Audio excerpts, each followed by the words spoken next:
भारत की चारों दिशाओं में आज सनातन धर्म की क्या दशा है। उत्तर भारत देवों की जन्मभूमि, जहां रामकृष्ण और बुद्ध ने जन्म लिया, आज वहां के क्या हालात हैं।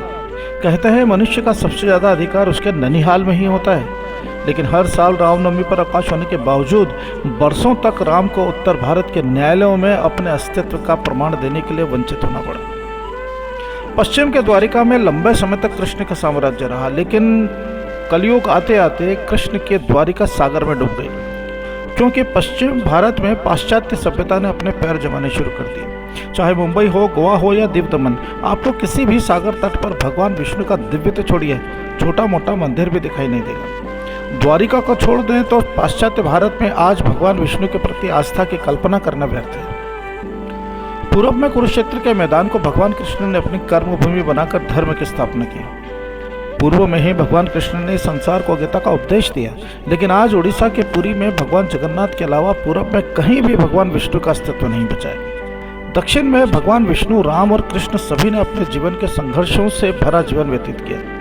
लक्ष्मी द्वारा त्यागे जाने के बाद भगवान विष्णु अन्न जल त्याग कर तिरुमला के पर्वतों में भूखे प्यासे भटकते रहे। पद्मावती ने विष्णु की आर्थिक सहायता करने के लिए उनसे विवाह कर लिया, तो सीता को ढूंढने के लिए राम दक्षिण के जंगलों में भटकते रहे। वहीं परिवार द्वारा त्यागे जाने के बाद कृष्ण ने भी दक्षिण भारत में मवेशियों को चराकर जीवन यापन किया। अभी कुछ वर्षों से हिंदुओं की चेतना जागृत हुई है। आज काशी, प्रयाग और अयोध्या में सनातन धर्म का परचम फिर से लहराना शुरू हुआ है, लेकिन उत्तर भारत में आज भी ऐसे कई तीर्थस्थल हैं जहां धर्म का अलग जगाने की आवश्यकता है।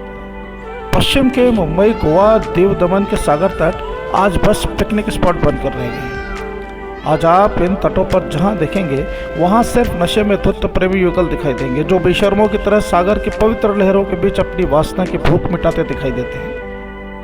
पूरब के पुरी सागर तट पर लोगों की दिलचस्पी अब भगवान जगन्नाथ में नहीं, शंख, सीप और कोड़ी ढूंढने और सूर्योदय के सुंदर दृश्य देखने में ज्यादा दिखाई देती है। एक ऐसा वक्त था जब दक्षिण में असुरों का वर्चस्व था, लेकिन आज आध्यात्मिक तौर पर जितना दक्षिण भारत में भगवान विष्णु को स्वीकार किया जाता है, उतना भारत के किसी भाग में नहीं किया जाता। दक्षिण भारत के मंदिरों में आस्था, विश्वास और आध्यात्म की शुद्धता साफ साफ दिखाई देती है। रामेश्वरम के समुद्र तट पर दर्शनार्थियों के पैर समुद्र के पानी से नहीं, श्रद्धा से भीगते हैं साहब।